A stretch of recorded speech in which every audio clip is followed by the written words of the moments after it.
What's up guys? So today we're doing a video that was requested by one of you guys, and I think it's going to be a really interesting video. It's going to be a question and answer video with Grandma and Grandpa Perkins, and the first question is from somebody whose name is NGL. Not gonna lie, don't know what that stands for, but this person has a lot of really great questions. And the first question they have for Grandma and Grandpa Perkins is, what is your happiest memory? And I'll go with Grandpa first. So what's your happiest memory, Dad? One of my happiest memories was walking down the aisle to get married. Oh, that's a nice one. I think that'll get you some brownie points with Mum as well. And what about you, Mum? What was your happiest memory? Aside from that one, I feel like you've got to say that one, but you can say something else because we'll just assume that was your happiest memory as well. I've got many happy memories, but I think one of the happiest memories were, I guess, arriving in Irian Jaya, the land where I really felt God was leading me to. And yes, just the happiness and excitement of stepping foot out of that plane into the land that was going to become very much a part of my life. This is actually a question from me, not from a subscriber, but I'm curious. What were your thoughts when you were on the plane flying in to Irian Jaya, now known as West Papua, as somebody who had lived your whole life in Scotland and England, and knowing you were about to embark on a journey into the jungle? I guess just, again, excitement. I had prayed for so long for the land and for the people, and to suddenly find myself there. I wasn't the adventurous type of person. I hated flying, which I discovered when I got on my first flight. I inherited that from my mum, I guess.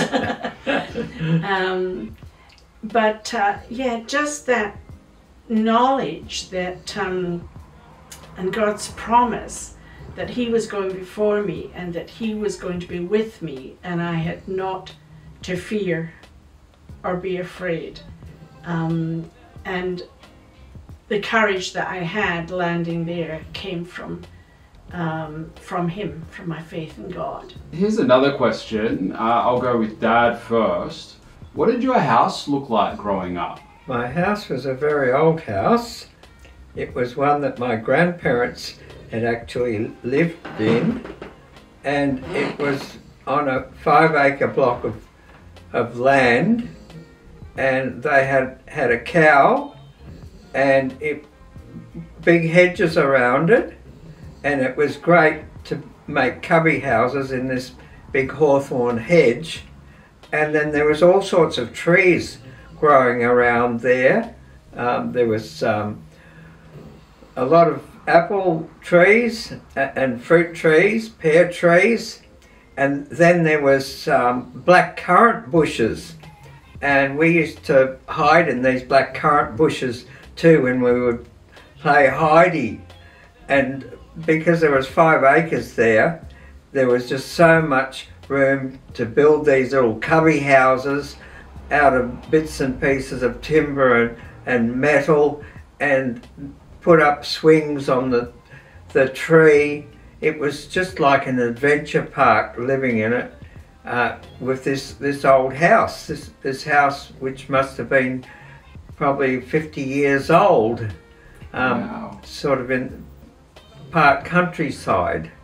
And what about you, Mum? I know you lived in a few different houses. What were your houses like growing up? Well, from when I was born until I was 5, we shared a home with my aunt and uncle, my father's sister, and her husband and their 2 children. And then from 5 till I was 9, we were living in 2 rooms in one of my father's colleagues' houses. I was 9 before we had our first home, and that was just wonderful to have a home that was just ours, and it was brand new in a new community, a new area, and just, yeah, about 2-3 minutes from the beach. In a place called Troon, which I have a lot of fond memories of. It's a beautiful little beachside town in Scotland, and if you ever visit Scotland, it may be somewhere that you don't think to go, but I would highly recommend it. The next question is from Precious47046, and this person asks, my question for your parents is, how do you stay connected and happy since you are not together every day? Is it hard being away from each other so much? Love you guys. Well, in some ways, yes it is, but we talk every night on the phone, and Dad's working all day anyway, so normally when we were together he was gone for most of the day working.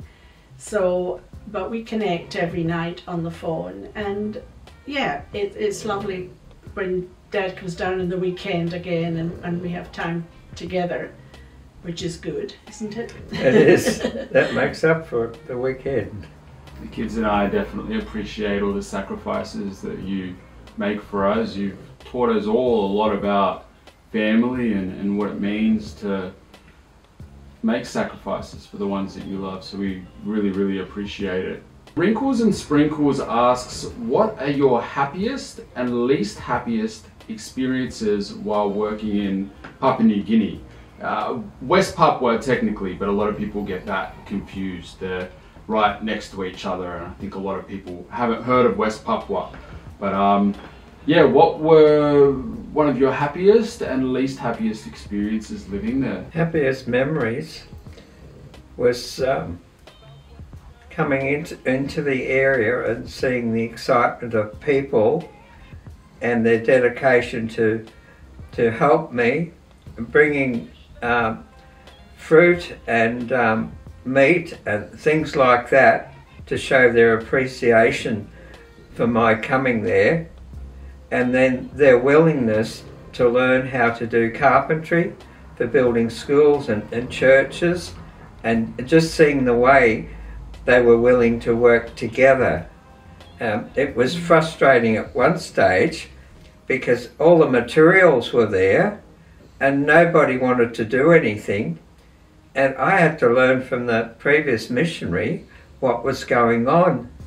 I said to him, I've sacrificed my time to come here to build this church.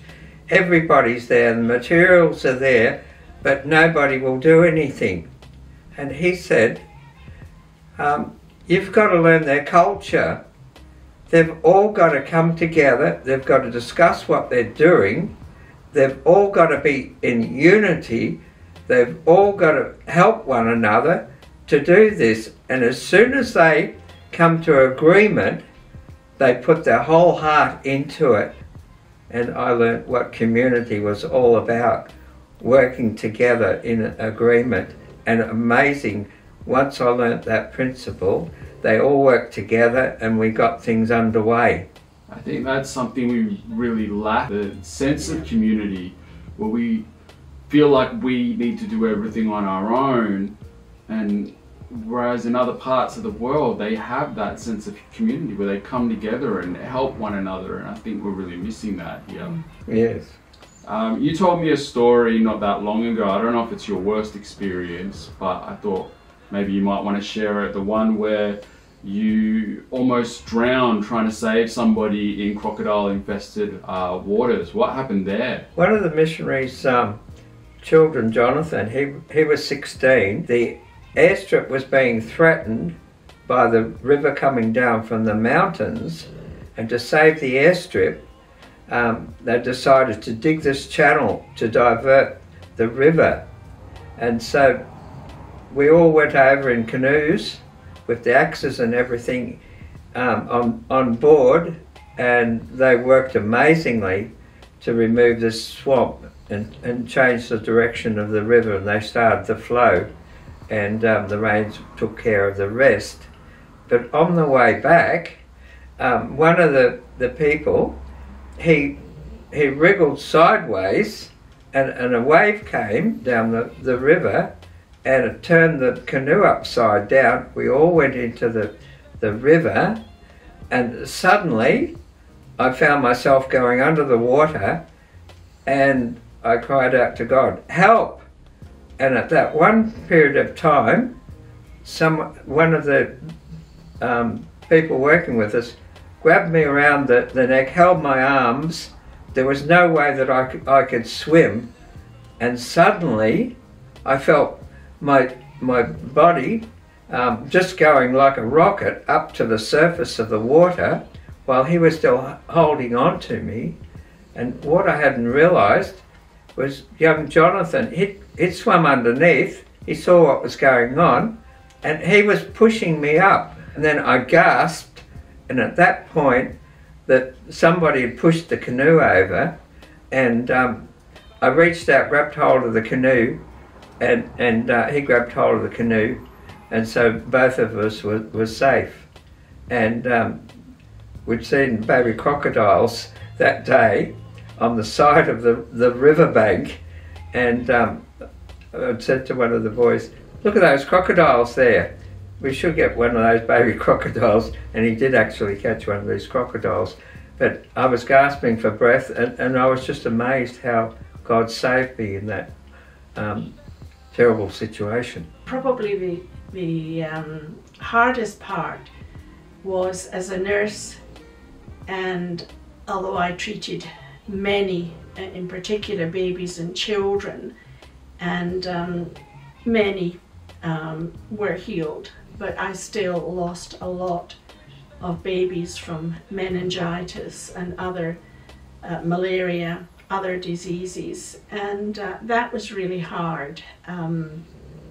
Just doing all that you could, but in the end, children dying, adults dying, yes.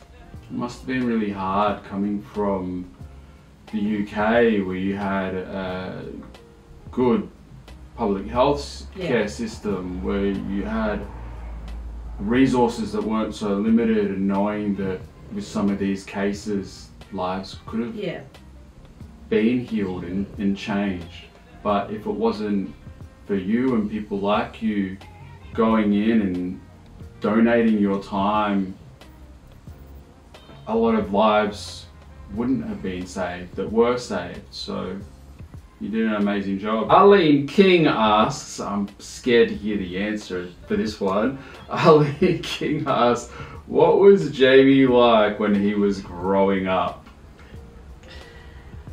Well, as a little boy, and I probably am biased, but he had a beautiful personality. I remember, I'll tell a story of the church that we were in before we left Scotland, and Jamie was with a missionary meeting. And can I tell this story? Yeah, I guess so. And Brian had taken Jamie out when the missionary speaker was about to speak, and suddenly, just as the missionary started speaking, this little boy bursts into the room where the meeting was, telling me, "Mummy, Daddy took me to the gents' toilet," because he couldn't take me to the ladies, because it was always normally me that took him. And this was a novelty to him that he'd gone. Well, of course, the whole place just roared with laughter. And when we left that church, when we had our farewell there, they said, every church should have a Jamie. And but yeah, he was a joy to raise, wasn't he? He was. I'll not mention the teenage years. We had a few heartaches then, but again, yeah, we all came through it. What is your favourite part about being a grandparent? I'll let you go first, Dad. My favourite part about being a grandparent is seeing the way that my son as a father responds to my grandchildren.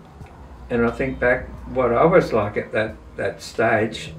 I just didn't seem to have the ability and experience that my son had. I just saw how he related just so well, how he understood my grandchildren so well, and their infectious attitude toward me was just like Jamie had when he was a child. And I learned so much from the way that my son Jamie brought up our grandchildren, to see how he was just on the same level of thought with them and able to inspire them and encourage them, also with the ability to discipline and say no at times where I always found it very hard to say no.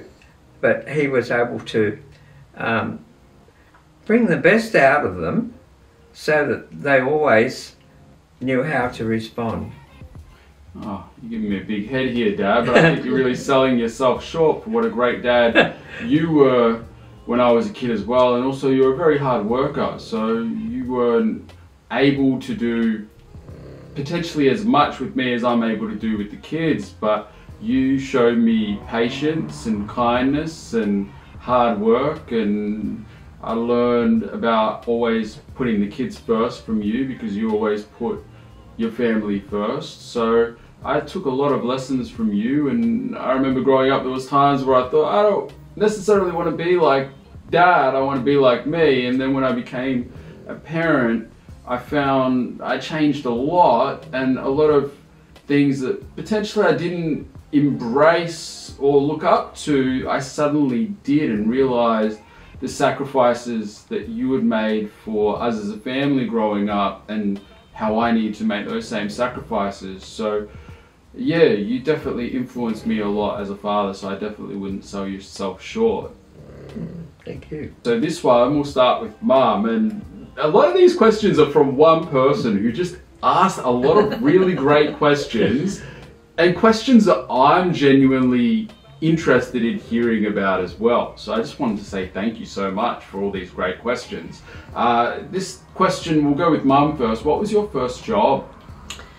Well, the first job that I had was when I was 14, or just coming up on 14, and still at school. And it was a delicatessen. What is a delicatessen? Well, sorry.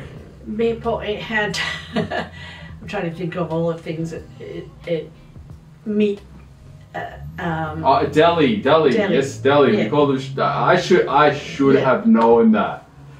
And I worked there for the school summer holidays, and I really didn't enjoy it. But they offered me a Saturday work after I went back to school, and I took that, and I still really didn't enjoy the work, but I kept at it. And years later, my mother told me that she and Dad, didn't say at the time, had been very proud of me, knowing how much I hated it, but had stuck at it. But my first real job was when I started my training as a nursery nurse / nursery school teacher. And that was in a residential nursery where we had day children, but we also had children that had come from difficult backgrounds whose parents couldn't care for them for a period of time, and we had babies for adoption. And that really changed my life, because as a teenager we were allowed to take a residential child home for the weekend if we had the weekend off. And so every weekend I had off, I used to take a child home. Yes, I really, coming from a very secure, loving home, it was very difficult for me to start with to, accept that there were children coming out of really hard situations at such an early age, because they were all under 5. What was your first job, Dad? My father was a plumber, so I would help him in his plumbing workshop, and often he would take us out on farms to install tanks and windmills and things like that. So from the age of 8 we got to go out with my dad to work on jobs, plumbing jobs. Somebody asked how my parents met, and I thought instead of asking them that question, I would just share a short video that I made about that, because I think it's a really inspirational story. This is the story of how my parents met in the jungle of West Papua. My mother was a nurse from Scotland who spent 13 years volunteering her skills to help others. For the majority of her time, she lived in a very remote area of the highlands with the Yali people. Getting in and out was really tricky, and the landing strips were sketchy. People would sometimes trek for days just to receive medical treatment from my mum. My father was a builder from Australia, and he volunteered for 11 years. He moved around a bit, but he spent the majority of his time in a place called Kamor. In 1974, my parents first met at a Christian conference and got to know each other, but they didn't see each other again for a whole 2 years. In 1976, they met again when my dad visited the highlands to help build a new church that was going up. This is when they really began to build a friendship, but once the project was done, they didn't see each other again for years. In 1981, they met at another conference, and within a few weeks, my dad had popped the question. Mum said yes, and they got married not long after. And then as time went on, they had me. We continued living in Kamor for a couple of years and then moved to Scotland. But that's another story. So my last question that I'm going to ask is from Philander Bell, and she asked if my dad is originally from Australia and wants to know how he and my mum ended up in Australia. So how did you guys end up in Australia, and are you originally from here?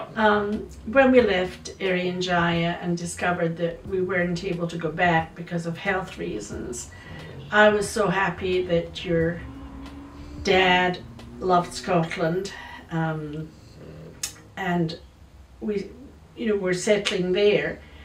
But your dad didn't get the work that he really was qualified for, and but during a church meeting that I was at, I was reminded again of all that God had done for us, and I got down on my knees and I said, Lord, I'll go anywhere you want me to go, even Australia, because I really didn't want to come to Australia.